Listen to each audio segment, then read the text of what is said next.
Let's start the show by talking about my sponsor, Paloma Verde, and their new website, palomaverdecbd.com. Head over to palomaverdecbd.com and check them out for all of your CBD needs. They've got the gummies, tinctures, salves. So if you're needing anything to maybe chill you out, something to help you get mellowed out, something for your joint pain and stiffness, go over to palomaverdecbd.com and give them a check out. Carlos and Vanessa are awesome people. They run a great company. And if you enter the promo code FACTS at checkout, you'll get 25% off your order. Plus, any order over $75, you get free shipping. So, I don't know what you're waiting for. Head over to palomaverdecbd.com and check them out. Let's start the show. This episode will be completely taken out of context. Welcome to the Fact Check This podcast. All right, Fact Check This podcast, and today I'm going to take a look at shipping immigrants all over the country. In particular, Texas and Florida shipping their immigrants to New York, Chicago, Washington, D.C., so on and so forth. And we're especially going to look at what DeSantis did with sending 50 or so Venezuelan immigrants to Martha's Vineyard. And number one, there's all of this big to-do being made, and especially being championed by AOC, Gavin Newsom, and all of the other left-wing bozos, that DeSantis should be brought up on charges of human trafficking or kidnapping or whatever the fuck else. Number one, DeSantis didn't do anything himself personally, so if they're going to do that, it would be DHS that would be held accountable for that. DHS is never held accountable for anything, so you can go ahead and write that off. And then number two, it's very little difference than when they're rounding up illegal immigrants and shipping them off to the cages that the Obama administration built and stuff like that. So what we really want to look at is this whole idea of $12 million was spent to send all of these immigrants to Martha's Vineyard. And what a travesty it was that DeSantis would waste Florida taxpayer dollars to do that. Well, number one, it wasn't DeSantis that did it, per se. It was the state legislature of Florida. So, for the Libertarian candidate running for governor of Florida, saying that this is a bad thing, I hold my previous statement that if you actually want to initiate change in the state of Florida, run for a state legislature position, not for governor. The legislature passed $12 million in the budget to do this type of thing for dealing with illegal immigrants. They did not spend $12 million on 2 flights to send 50 people to Martha's Vineyard. $12 million is what's in the budget for it. That's number one. Number two, the way that this was funded was, as everyone remembers, post-COVID, or not post-COVID, like during 2021, the Biden administration handed out these massive stimulus packages to the states. It was $350 billion in federal relief funding under Biden's stimulus package. It was just a giant pot that was more or less a free-for-all for the states to say, hey, we have experienced hardship because of the COVID bullshit. Send us money. So the state of Florida got somewhere in the neighborhood of $8.8 billion out of that stimulus package. And then, like, the different states utilize this money in different ways. Not everybody needed it. For instance, the state of Indiana handed out some, like a discretionary tax refund. Everybody got, I can't remember what the number was, but Anyway, everybody got some money back, some extra money back on top of your normal tax refund, which I mean, yeah, cool. Like the different states handled it in different ways. Well, what the state of Florida did was they just put it all aside and like, rainy day fund type of thing. We'll use this for whatever we need to use it for at some point in the future. Well, what they ended up using the interest that was being accumulated on that 8.8 billion for was the 12 million to fund this sort of thing. So some dipshit was making the argument, well, that stimulus money, who's paying for that? Because I made the argument that like they're using the stimulus money to fund this. It's not coming directly out of Florida taxpayers' pockets. It's not. They said, well, if it's from the stimulus, who's paying for that? Like, so I'm still right. Like, well, but you're not, because they didn't use the stimulus itself. They used the interest that was accrued on the stimulus being set aside. So it's not actually costing the Florida taxpayers a single dime. But again, that's neither here nor there. Nobody who's on the side of this wants to hear that. The really crazy thing about this whole situation is, and this has been like the thing that just infuriates me to no end, is they claimed that when these immigrants landed on Martha's Vineyard, that they scrambled to take care of them and to provide them everything they needed. Yeah, they did that the night they arrived, and then the next morning they loaded them all up and shipped them the fuck off of the vineyard, because you can't have a bunch of dirty immigrants overrunning your little gated community, right? So, yeah, get them motherfuckers out, and they did. They did it quick, fast, and in a hurry. There's the whole thing about that they were being lied to with the promise of jobs and stuff like that. Like, I haven't seen anything corroborating that, and if there is anything to that, it wasn't from DeSantis directly, or possibly even from the DeSantis administration. Like I said earlier, like that, all of that was being handled by DHS agents and ICE.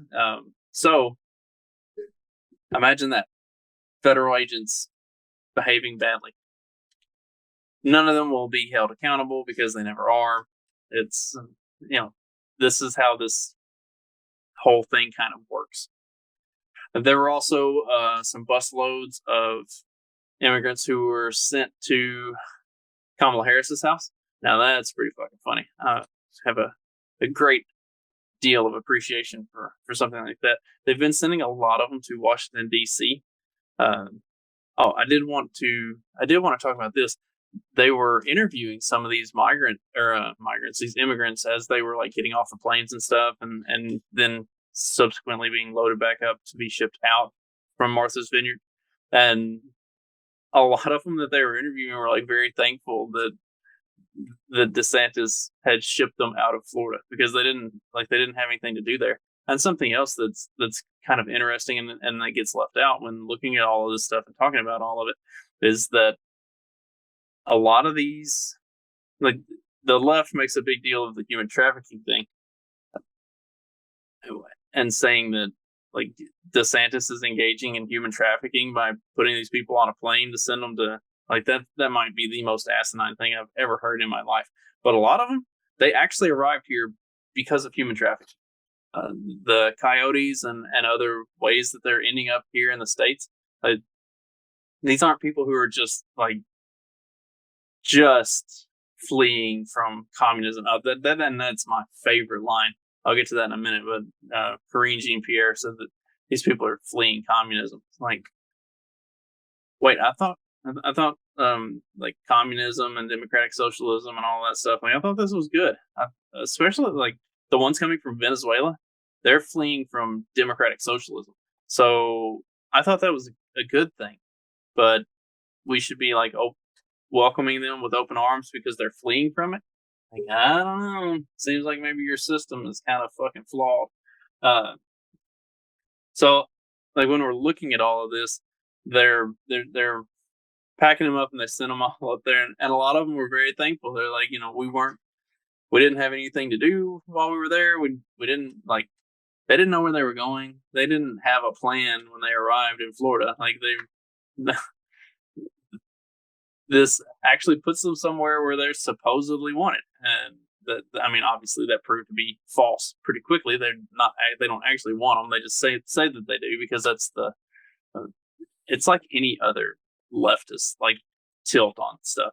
They say the right thing because the virtue signal is more important than the actual follow through, and that's what you're seeing in a lot of these sanctuary cities and stuff like that.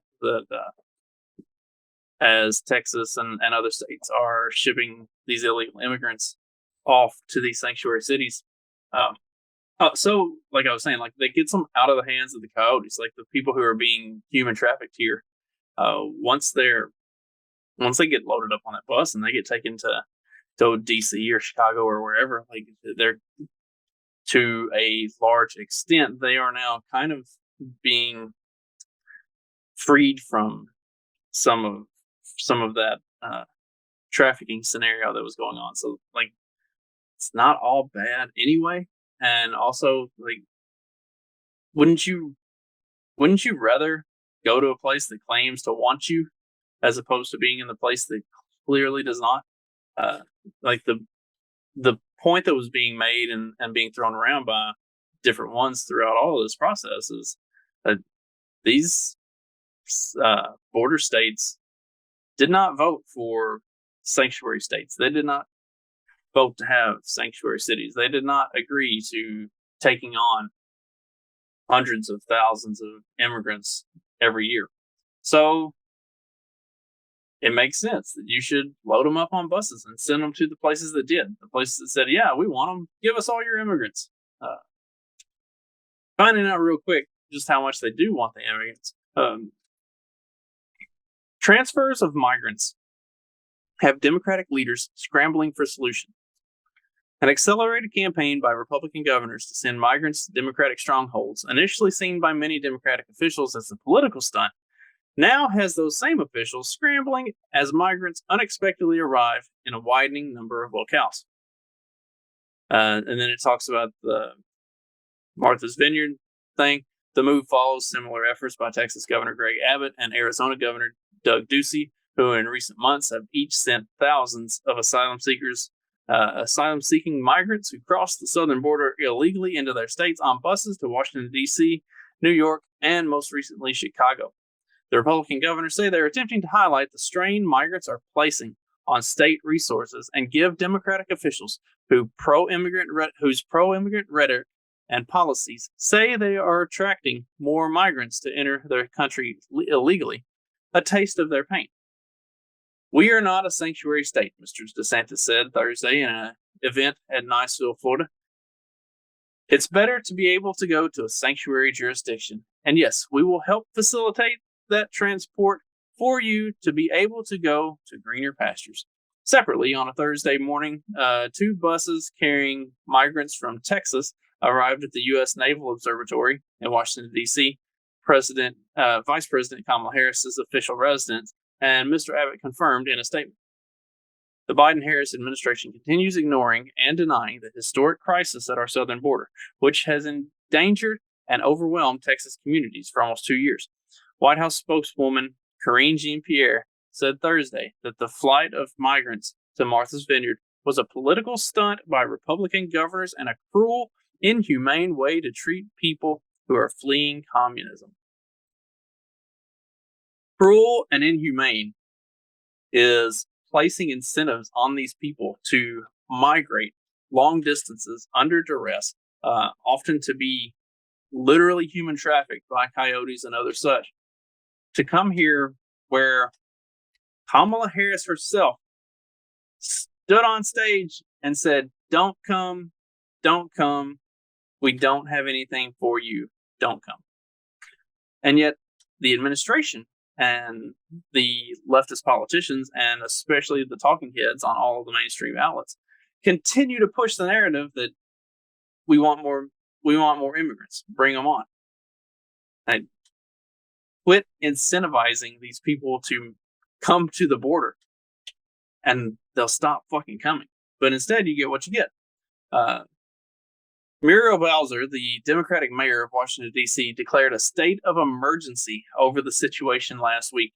And on Wednesday, Illinois Governor J.B. Pritzker, also a Democrat, called on the National Guard for help. State of emergency. State of emergency. Got too many. Don't know what to do with them. We wanted them. We said, bring them. Let's do this. We have a place for you. Except that we don't. New York City officials said this week that the city's emergency shelter system is nearing its breaking point after the arrival of 11,000 asylum seekers since May, about 8,000 of whom are currently living in New York's shelter system. Most of the asylum seekers said that they were sent by bus from border states, according to a city spokesman. Since the start of the busing efforts earlier in the year, Arizona has sent about 1,800 migrants on 50 buses to Washington at the cost of about $4 million, the governor's office said. Texas has spent about $13 million to drive roughly 8,000 migrants to Washington and New York. At a Thursday news briefing, Democratic New York City Mayor Eric Adams said that the city would continue to welcome the migrants and announced the opening of a new center near the Port Authority bus terminal in Midtown Manhattan, where between 4 and 6 buses of migrants arrive each day. He said the migrants would receive health care and other services. That's how you fucking bankrupt your city. As if it's not close enough anyway. Like that's how you do it. Oh yes, new people. You get free health care. You get all these other services. You don't have a job. That's okay. We'll take care of you. It'll be all fine. That's why, what's his face? Former governor, woman molester. Oh, hell. Cuomo. That's why he was, and de Blasio as well, I believe. That's why they were begging the wealthy people who were fleeing New York to stay. Because if those people don't stay, they can't pay for any of this shit. And even if they stayed, they probably couldn't pay for any of this shit anyway. Like, that's too much. Math is not that hard, and the math on this shit does not add up. Let's see. So, according to Eric Adams, we provide those services that are needed. It doesn't matter if you came here on the Mayflower or on a bus at the Port Authority. We're going to have open doors. That shit crazy. This is literally how you bank. And that's another thing that really kind of strikes me in the wrong way is how they make this comparison of the immigrants who are coming here now to people who came on the Mayflower or who came through Ellis Island or other such things. Like, the people who came on the Mayflower and the settlers and everything like that, like, they weren't coming here with the promise of healthcare and education and all that stuff. Like, they were coming here with the promise of you're probably going to fucking die. And the only way that you're not going to do that is you have got to be willing to hit the ground running, bust your ass, and absolutely work yourself to the bone to make sure that you are successful and that you live.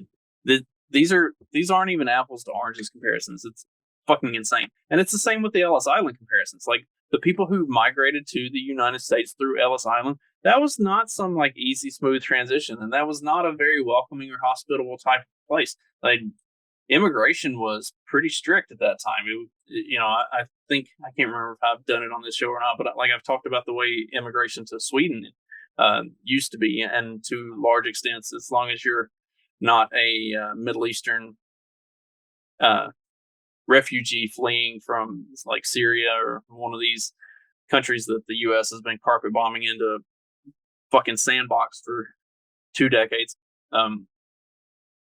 If you're just trying to immigrate to Sweden, the process is pretty intense and pretty involved. And you've got to be able to prove like a form of income. You've got to have somewhere that you're going to be going. Like, you don't just get to show up and be like, hey, I don't have anywhere to stay. Can you like put me up in a shelter or something till I kind of start getting shit figured out? Or, there's some jobs available. Like, what's going on? Like, no, you have to be able to prove a certain level of income. You have to be able to prove that you got a place to stay. You got to have somebody else that like sponsors you or signs off on it and says, oh yeah, I'll vouch for this motherfucker. He's cool. Bring him on in.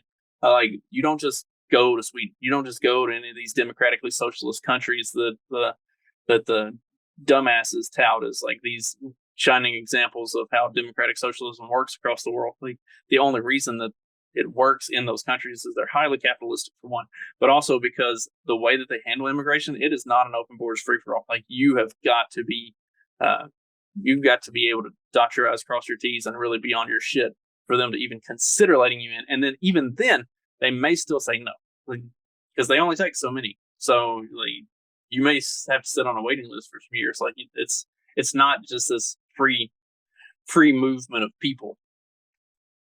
And that's how Ellis Island was. Like it wasn't just a free movement of people. Like, the people who were coming, it was not easy, and you had like a hard road ahead of you once you did get in.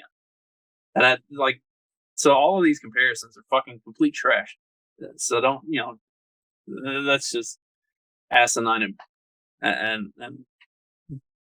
intellectually dishonest is what it is. So it's like we're seeing all of this going on, and it's these sanctuary cities and like these big cities are now getting to kind of feel some of the brunt of what they've been trying to force in on the left wing or the right wing states for years. And this is the way to do it. Like the whole idea of these people coming here and they getting all this free shit and staying is that they flip voting demographics. Okay, put them on a bus, fucking ship them off, and let them go push the same voting demographics that already exist in all these sanctuary cities. They don't let them fuck up your stuff. They'll send them somewhere else. And the really fun part about that is, especially if the Hispanic population is any good indicator, give them a couple years and they're going to end up overrunning and flipping your numbers. Because a lot of them came from socialist and communistic type of settings, or saw like in Mexico, the government is just overwhelmingly corrupt and useless. So they know what big government does. And once they do get into a position where they can start voting and like actually start thinking for themselves and feel like they have a real voice to exercise with that vote, then they start voting for the right because they don't want to see democratic socialism. They don't want to see communism. They don't want to see an all-encompassing state that runs everything because they've seen it. They've lived through it, and they know that it's a bad fucking idea. So it's really interesting to kind of watch and see how this stuff is all unfolding. At the same time, you've also got like the homeless crisis in California. Like Gavin Newsom wants to make all his big deal about DeSantis human trafficking people or whatever, this moronic bullshit that he's come up with after the whole Martha's Vineyard fight things.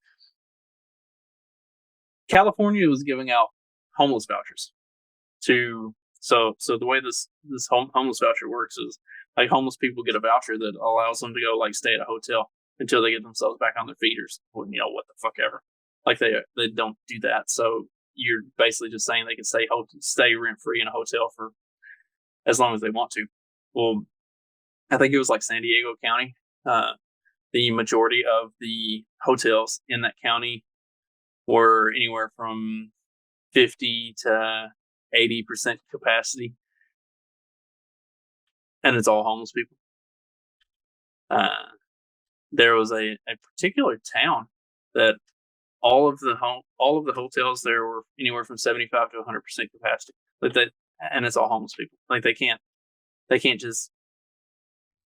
In fact, it created one of those like adverse incentive structures, like the free healthcare and bullshit for these illegals coming across the border, where homeless people are actually traveling to San Diego County so that they can get this homeless voucher, so that they can go stay in a hotel, have a place to crash.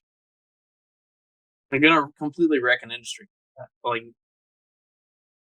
this is the way leftist policy and ideas work. This it's a fucking brain bug, and they think it's a good idea. Like they think it's just going to work. And of course, the ones who champion it the most, they don't even have to deal with it. Like they don't live somewhere that's going to be getting a high volume of these illegal immigrants shipped in. So they'll never experience the hardship that this is going to create all over the place. It's going to be interesting to watch how this unfolds. I think it's all going to blow up in the left's face, and you're going to start seeing a lot more restrictive immigration policy promoted by leftist politicians because they're going to start realizing that their jurisdictions, they're going to experience the kind of right-wing nationalism that's been going on across Europe, where you get these huge influxes of immigrants and it suddenly fucks everything up. And the people who are there voting are like, this is not good. We got to fix this.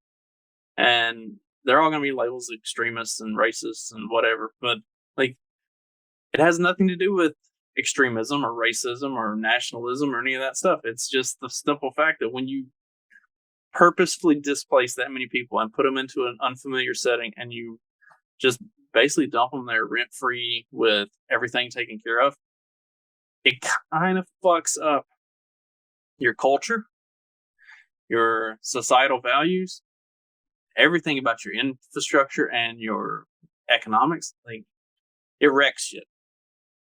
Europe is a prime example of this. Just look at fucking London.